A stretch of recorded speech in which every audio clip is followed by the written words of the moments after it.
Dan berkata Hamzah Ad-Daqqaq, kana ma'ahifdihi zahidan mutawadi'an.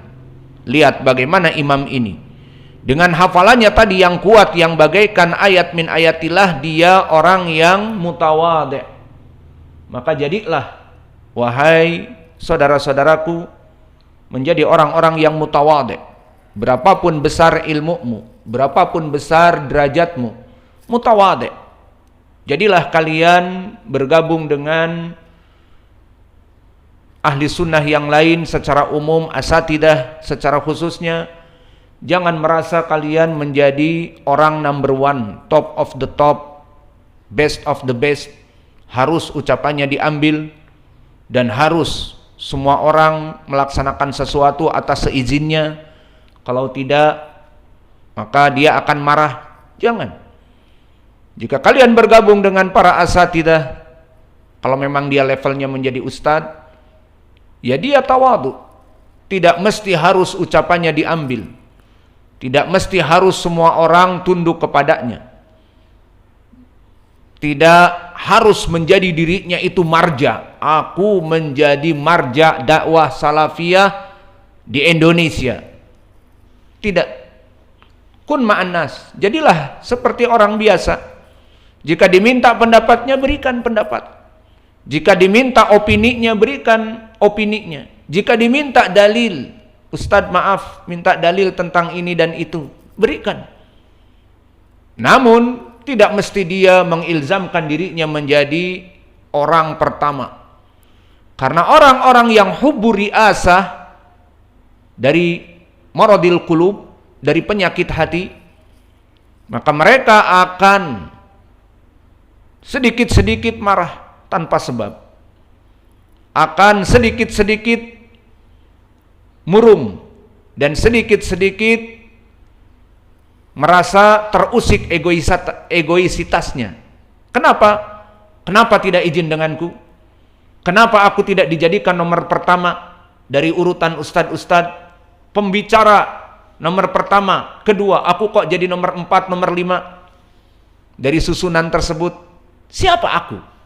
Misalnya. Maka di sini orang-orang yang hubur riasah capek. Sedikit-sedikit marah. Sedikit-sedikit egoisitasnya keluar. Kenapa? Karena dia menjadikan dirinya dalam keadaan baper, harus number one. Sehingga di saat dia dijadikan nomor urutan para pembicara di daurah ini, dia dijadikan nomor 7. Weh, aku kok nomor 7? Padahal aku kan best of the best. Aku ini marja dakwah salafiyah di Indonesia. Kok aku nomor 7 urutannya? Misalnya dalam itu saja sudah marah. Apalagi dengan perkara-perkara yang lainnya. Alhasil, jadikanlah kita ini tawadu. Ingin kalian sukses dakwahnya, ingin kalian malah diagungkan dan dimuliakan oleh kaum muslimin, justru dengan tawadu. Karena telah datang nas hadis dari Abi Hurairah di riwayat Muslim, man tawadha'a lillah rafa'allahu sya'nah. Barang siapa yang tawadu untuk Allah, dia merendahkan diri untuk Allah, bukan untuk manusia. Karena Allah, maka Allah akan mengangkat derajatnya. Dan orang-orang yang arogan dan orang-orang yang hubur riasah, selalu menempatkan dirinya number one, maka dia akan kebanyakan jatuh dan akan ribut dengan panitia yang lain, akan ribut dengan dai yang lain, akan ribut dengan dai yang ada di sekitarnya, akan ribut dengan dai-dai yang datang baru dari Yaman ataupun dari Jamiah Islamiyah yang ikut mendukung dakwah. Ribut. Kenapa? Karena ditakutkan mereka lebih pintar darinya. Ada yang gelarnya doktur, ada yang gelarnya magister. Kemudian dia takut posisinya terancam, tergonjang-ganjing karena modalnya pas-pasan. Maka akhirnya dijegallah orang baru ini, akhirnya dijegallah ustadz ini agar tidak terlalu kemilau dan shining, sehingga orang pada menatapnya. dijegal. Seakan-akan tidak ada ustadz ini. Karena dia ingin menjadi top of the top, menjadi best of the best, selalu number one. Maka ini adalah penyakit hati. Maka kenapa saya sering menasehati perkara-perkara masuk kepada pelajaran seperti ini? Karena kalian kelak akan menjadi asatidzah. Dan kalian kelak akan merasakan bagaimana hidup berdakwah.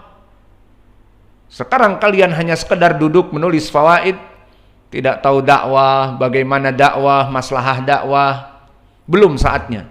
Namun nanti setelah kalian mempunyai pondok pesantren, maka di situ orang-orang kembali kepada kalian menuntut ilmu, dan di situ ada dai-dai di seberang sana yang satu manhaj dan satu akidah. Namun ada sedikit clash karena suudon, salah pemahaman, atau karena sifat arogan, akhirnya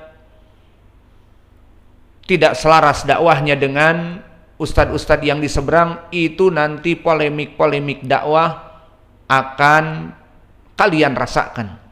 Maka dari sekarang kami memberikan tambihat bahwa nanti kelak akan kalian dan kelak akan kalian rasakan demikian dan demikian. Maka sebelum kalian lancung menjadi kelak ustadz yang kibar misalnya ataupun besar, maka nasihat kami, jadilah ustadz yang tawadhu. Meskipun kalian menghafal Al-Quran, menghafal dengan qiraatnya, menghafal hadis, menghafal dengan sanadnya, dan menghafal ilmu-ilmu akidah dengan sumber-sumbernya, maka semua itu ilmu fikih juga dengan ikhtilaf yang ada dan tarjihnya, semua ada pada diri kalian. Maka please tawadhu. Karena jika kalian tidak mempunyai sifat tawadhu, kalian akan melihat ustadz-ustadz selain dari kalian like insect, seperti serangga. Jika nempel di hidung tinggal ting, udah. Maka kalian akan melihat rendah ustadz-ustadz yang ada. Orang ini nggak punya ilmu bahasa Arab sama, mengi'rab aja nggak becus, cuman terjemah baca itu juga salah belepotan. Ustadz ini baca Al-Qur'annya salah, nggak pantas jadi imam. Semua akhirnya tidak ada yang selamat dari pencelaan dia. Maka dia menganggap semua manusia selain dirinya insect ataupun serangga. Karena apa? Karena sifat takabbur tadi, karena sifat yang ujub ala nafsih dan arogan dikarenakan tidak tawadhu. Allahul musta'an. Maka insya Allah dengan kita membaca asar-asar salaf dan siapa mereka imam-imam salaf, maka kita akan mempunyai pedoman-pedoman bagaimana ulama terdahulu. Maka disebutkan oleh para ulama, dari kalian mempelajari adab dalam thalabul ilm, diantaranya adalah melihat biodata dan biografi para ulama sebelum kita.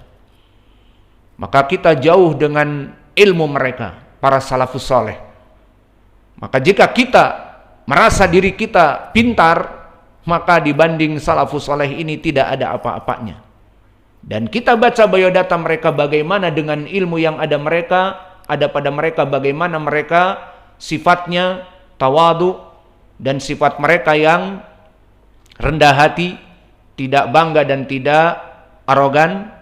Maka lihat di sini apa kata Hamzah Ad-Daqqaq, kana ma'a hifdihi zahidan mutawadi'an. Tadi disebutkan oleh Ahmad Ibnu Yunus Al-Ambari, ini hafalannya ayatun min ayatillah. Dia itu adalah ayat dari ayat-ayat Allah. Hafalannya kuat sekali. Namun kata Hamzah Ad-Daqqaq, dengan hafalannya yang Allah berikan ayat min ayatillah, mutawadi'an. Dia hidup dalam keadaan mutawadi'. Tidak memandang kaum muslimin yang ada di sekitarnya bagaikan serangga, tidak.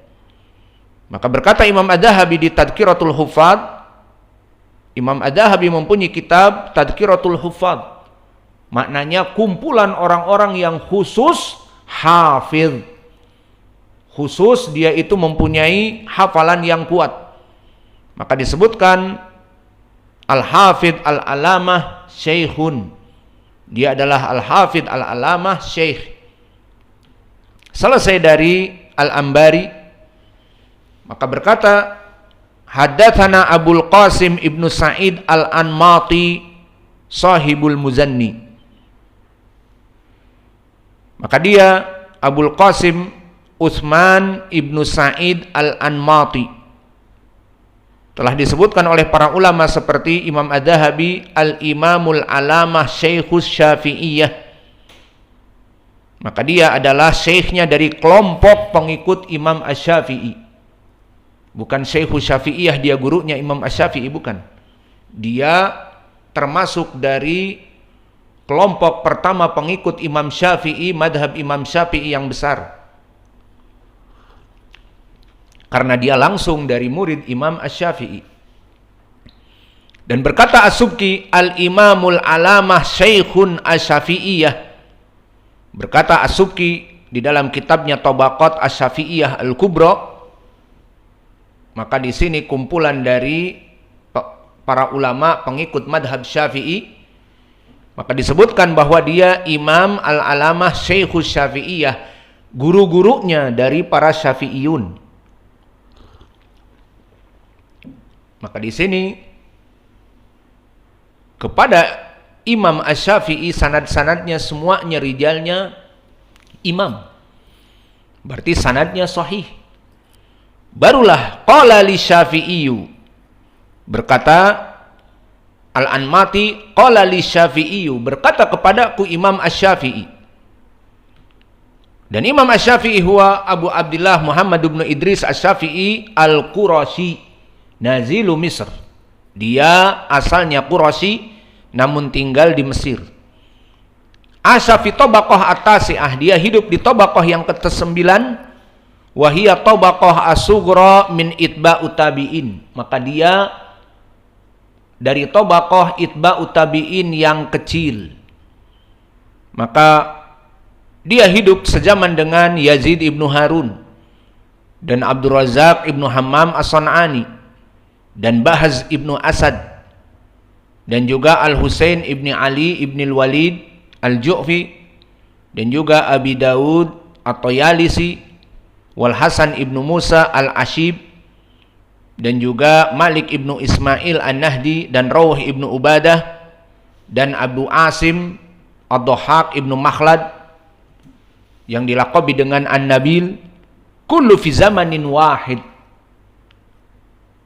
fi tabaqah at-tasi'ah wa hum itba at-tabi'in as-shaghir, akhir dari itba at-tabi'in. Maka kalau begitu Imam Asy-Syafi'i masuk kepada kurun al-mufaddalah atau tidak? Masuk kepada salaf.